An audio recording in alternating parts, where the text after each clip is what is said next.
शादी करके कियारा ऋषभ की पत्नी बनकर उसके घर आ जाती है। दरवाजे पर, आइए भाभी, हमारे छोटे से महल में आपका स्वागत है। इतना छोटा घर, दरवाजे से एक नजर देखो और घर खत्म हो जाता है। इससे बड़ा तो मेरा बाथरूम है, इसे तुम महल कहती हो? कियारा अंदर जाती है। 2 कदम पर एक कमरा था और बस वही एक कमरा था। मुझे वॉशरूम यूज करना है प्रीति।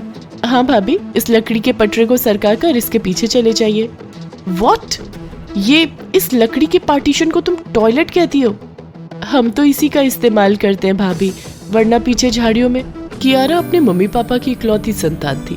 बचपन से ही उसे किसी चीज की कोई कमी नहीं थी। उसे बड़े ही लाड प्यार और नाजों से पाला गया था, जिस कारण वो जरा बिगड़ैल भी थी। Ramu, where are you? Oh god, this bloody servant, आज इसे काम से निकालना ही पड़ेगा। कियारा गुस्से में सीधे अपने बेड से उठकर अपने नौकर के पास जाती है और उसे भला बुरा कहना शुरू कर देती है। मुझे बेड टी देने के टाइम पर तुम यहाँ ब्रेकफास्ट कर रहे हो। अब जो खा रहे थे वो खाने के पैसे भी जुगाड़ नहीं कर पाओगे, बिकॉज यू आर फायर्ड। ये सब क्या बर्ताव है कियारा? रामू काका से आज तक मैंने ऊंची आवाज में बात नहीं की और तुम उनकी इंसल्ट कर रही हो। ये कौन सी तहजीब है बात करने की? आपको पता नहीं है पापा, इसने क्या गलती की है? सब सुना मैंने।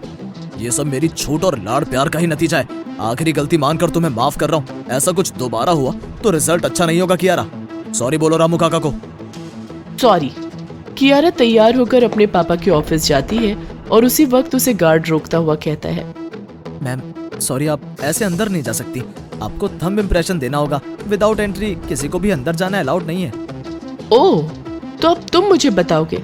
Do you have any idea मैं इस कंपनी के ओनर की बेटी हूँ? पर सर ऑफिस में आते हैं तो वो भी बिना थंब इम्प्रेशन की एंट्री नहीं करते। अरे यार, तुम लोगों की मैं मुंह भी नहीं लगती। अभी तुम्हें पापा से कहकर काम से निकलवाती हो। कियारा और गार्ड की बहस बहुत बढ़ जाती है। ऑफिस के सभी एम्प्लॉय वहीं पहुंच जाते हैं। ये सब देखकर गौरव के सब्र का बांध टूट जाता है और वो कियारा के घमंड को तोड़ने की ठान लेता है।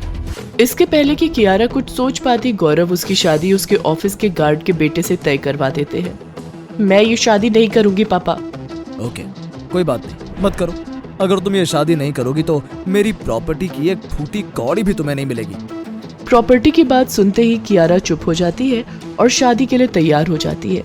शादी करके कियारा ऋषभ की पत्नी बनकर उसके घर आ जाती है। दरवाजे पर, आइए भाभी, हमारे छोटे से महल में आपका स्वागत है। इतना छोटा घर, दरवाजे से एक नजर देखो और घर खत्म हो जाता है। इससे बड़ा तो मेरा बाथरूम है, इसे तुम महल कहती हो? कियारा अंदर जाती है। 2 कदम पर एक कमरा था और बस वही एक कमरा था। मुझे वॉशरूम यूज करना है प्रीति। हाँ भाभी, इस लकड़ी के पटरे को सरका कर इसके पीछे चले जाइए। व्हाट? ये इस लकड़ी के पार्टीशन को तुम टॉयलेट कहती हो? हम तो इसी का इस्तेमाल करते हैं भाभी, वरना पीछे झाड़ियों में। कोई और चारा न होने के कारण कियारा लकड़ी के पार्टीशन के पीछे ही जाकर टॉयलेट यूज करती है। मम्मी जी, वो सोना कहाँ है? I am feeling tired. आहा, भाभी बेताबी, सुहागरात जो है। सोना कहाँ क्या, सोना यही है बहू। कोई तकलीफ नहीं होगी तुझे, हम सब यहीं सोते आए हैं। इसी एक कमरे में मैं बहू बनकर आई थी, फिर दोनों बच्चे भी यहीं हुए, कभी कोई दिक्कत नहीं हुई। व्हाट? मेरी फर्स्ट नाइट मेरे ससुराल वालों के साथ होगी? छुपाना ही क्या है बहू, सबको सब कुछ पता ही है। वैसे तेरी सुविधा के लिए बीच में एक पर्दा लगा देते हैं। तेरे ससुर जी तो नाइट ड्यूटी पर रहते हैं। मैं और प्रीति एक तरफ सो जाएंगे और तू और ऋषभ एक तरफ। ऐसी सुहागरात तो कियारा ने सपने में भी नहीं सोची होगी। पर बेचारी करती भी क्या, जैसे तैसे कियारा रात गुजार लेती है। अगली सुबह 4 बजे। वाह बहू, इतने बड़े घर से होकर भी तू सुबह 4 बजे ही उठ गई। उठी नहीं, मच्छरों ने सोने ही कहाँ दिया। क्या बहू? कुछ नहीं सासू माँ, मुझे बहुत गर्मी लग रही है। बाथरूम कहाँ है, मैं नहा लेती हूँ। कल गई थी ना तू टॉयलेट, वहीं नहा लेते हैं हम बहू। ओह गॉड, कहाँ फंस गई मैं। इसी एक कमरे में ये लोग नहाते भी हैं और टॉयलेट भी जाते हैं और वहीं सोते भी हैं। बट मम्मी जी, नहाते वक्त अगर कोई आ गया तो? ना बहू, अगर ये लकड़ी का पट्टा सीधा हो तो सब समझ जाते हैं कि अंदर कोई गया हुआ है। हमारे यहाँ इन चीजों की कोई दिक्कत नहीं है। एक लकड़ी का पार्टीशन, एक पर्दे का पार्टीशन, आप लोग टेम्परेरी लाइफ में जीते कैसे हैं? मम्मी जी, आप प्लीज बाहर ही रहिएगा, मैं नहा कर आती हूँ। कियारा नहाकर आती है कि तभी उसके ससुर जी ड्यूटी से वापस आ जाते हैं। तो आज नाश्ता बहू खिलाएगी ना? बहू की पहली रसोई है आज।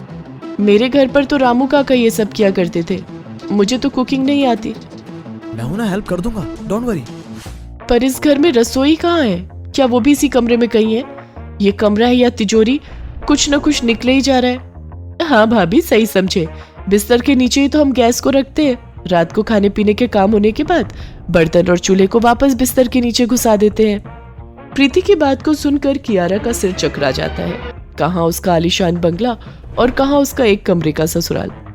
1 हफ्ते की छुट्टी मिली है मुझे, अब मैं तुम लोगों के साथ ही समय बिता लूंगा। ऐसे ही क्या कम ये लोग कीड़े मकोड़े की तरह एक ही कमरे में बिलबिला रहे थे, जो एक और शख्स इसमें शामिल हो गया। अब हाथ में 1 हफ्ता है तो मैं सोच रहा था लड़की वालों को बुलवा लूं। प्रीति की भी उम्र हो चली है। क्या इस एक कमरे में अब लड़के वाले भी आएंगे? पापा, ये कैसा पल्ला झाड़ा आपने मुझसे। अब कहाँ जाऊं मैं? धीरे धीरे समय बीतता जाता है और कियारा खुद को उसी माहौल में ढालने लग जाती है। पर कियारा दिमाग की तो तेज थी ही, और इस तरह वो एक कमरे में रहने वाली तो थी नहीं। उसे अपनी गलती का बहुत हद तक पछतावा तो हो चुका था, पर अब उसे इस कमरे से बाहर भी तो निकलना था। कियारा अपने पापा को कॉल लगाती है और कहती है, पापा, इतनी बड़ी भी गलती नहीं कर दी थी मैंने, जो आपने मुझे इस एक कमरे के ससुराल में भेज दिया। पापा, वही नहाना वही खाना कैसे पॉसिबल है पापा? अब आप ही सोचिए, वंश भी तो आगे बढ़ाना है, पर एक ही कमरे में कैसे? बेटी, अब तुझे सबक सिखाने के चक्कर में ये तो मैंने सोचा ही नहीं। ऋषभ गार्ड भैया का बेटा नहीं, मेरा दोस्त का बेटा है, और बाकी सभी लोग पेड आर्टिस्ट। मुझे लगता है तेरे लिए इतना सबक काफी था।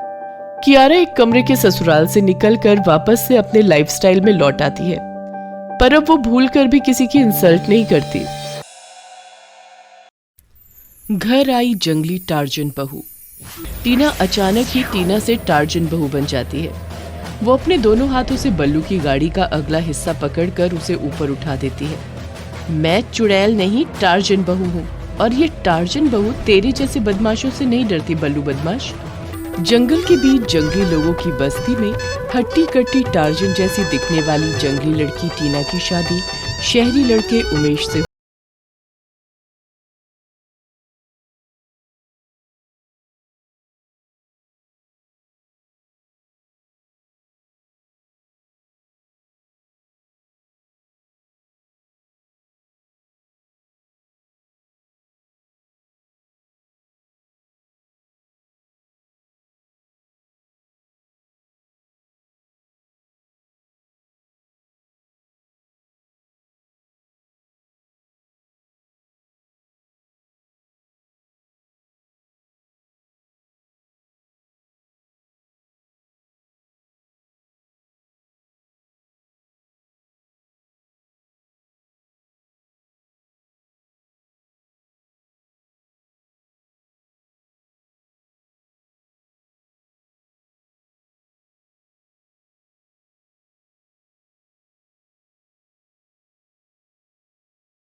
तैयार हो जाती है।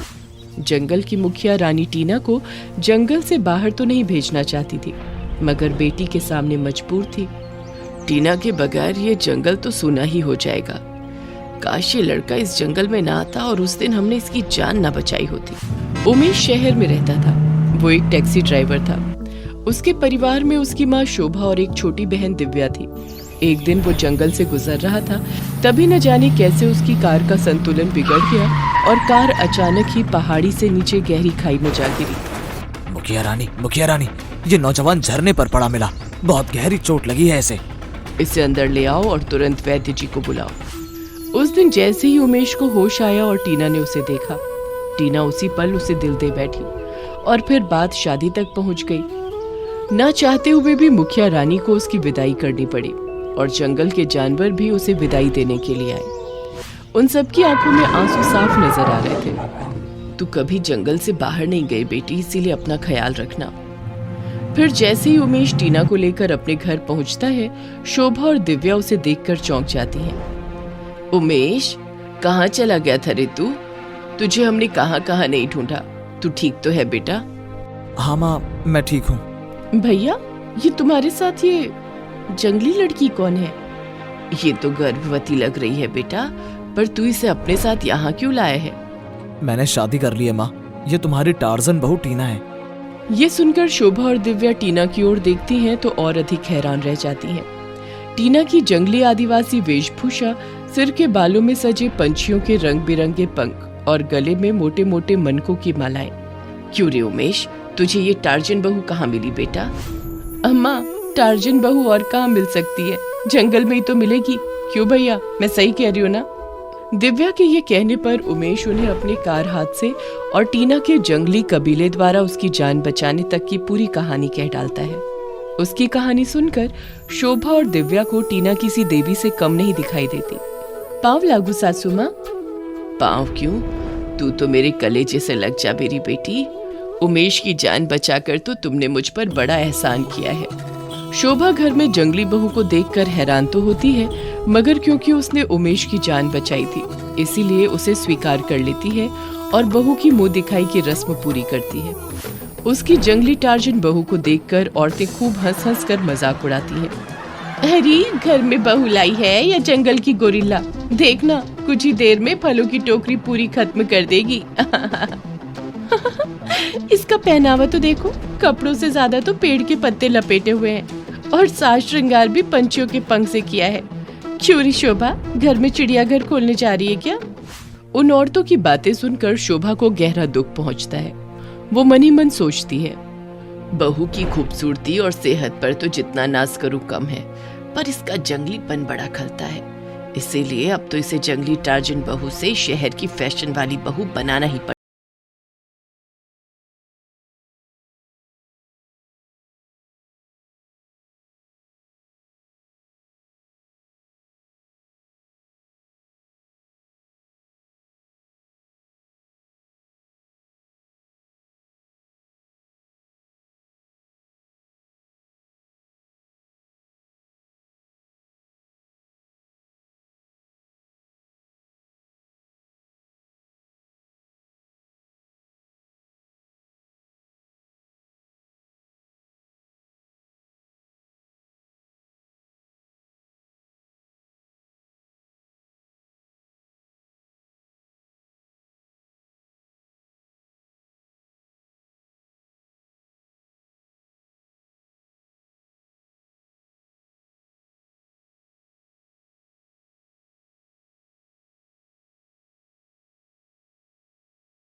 पर सब्जियों की दुकान सजाए बैठी थी। उमा शोभा से जलती थी, इसीलिए मुंह बनाते हुए कहती है, दिखने से क्या होता है तो जंगली ही ना। उमा ये कही रही होती है कि तभी बल्लू बदमाश अपनी गाड़ी में सवार होकर उधर आता है और उमा की सब्जियों पर गाड़ी चढ़ाते हुए हंसने लगता है। उसको देखकर उमा घबराते हुए कहती है, बल्लू पहलवान जी, आपने तो मेरी सारी सब्जियों का कचूमर ही निकाल डाला। अपन बल्लू बदमाश है, बदमाश। अपन जो मन में आएगा करेगा। अपन को रोकने की हिम्मत किस में? है किसी में? बल्लू बदमाश द्वारा गरीब उमा को आज जानबूझकर ऐसे नुकसान करते और ऊपर से उस पर हंसते देखकर टीना का खून खौल उठता है।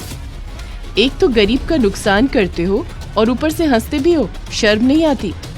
चुप्पे पहाड़ जैसी चुड़ैल, तू मुझसे जबान लड़ाने वाली होती कौन है? ज्यादा शेरनी बनेगी ना तो तुझे भी इन सब्जियों की तरह कुचल डालेगा पुनः। बल्लू बदमाश टीना को साधारण लड़की समझकर उसके मुंह में जो आए बके जा रहा था, मगर तभी टीना अचानक ही टीना से टार्जन बहू बन जाती है। वो अपने दोनों हाथों से बल्लू की गाड़ी का अगला हिस्सा पकड़कर उसे ऊपर उठा देती है। मैं चुड़ैल नहीं, टार्जन बहू हूँ, और ये टार्जन बहू तेरे जैसे बदमाशों से नहीं डरती बल्लू बदमाश। टीना में ये ताकत और उसकी का दमखम देखकर बल्लू और उसके साथियों के पसीने छूट जाते हैं। वे गाड़ी से कूदकर भागने की कोशिश करते हैं, मगर तभी टीना उनकी गाड़ी सड़क पर पलट देती है। गाड़ी के पलटते ही वे सब मिलकर टीना पर वार करते हैं, किंतु उसके आगे टिक नहीं पाते। ये ले बदमाश, ले, ये एक और ले, घूसे तो बहुत खा चुका है, अब लाते भी खा। अरे अरे भागो भागो, अपनी जान बचाओ भाई, इस वैन से तो बाद में निपट लेंगे।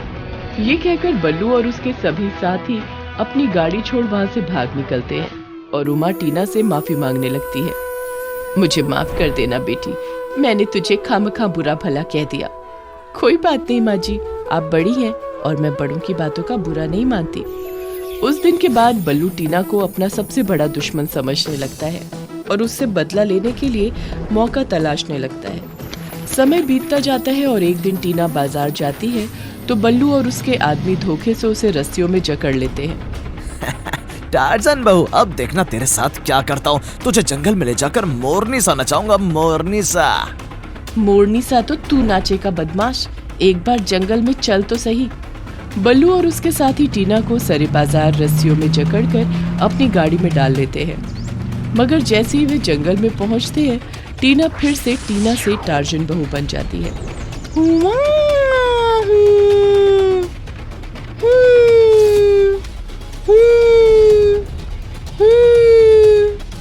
उस्ताद, उस्ताद, लड़की तो सचमुच टार्जन जैसी एक्टिंग करने लगी, शायद पागल हो गई बे।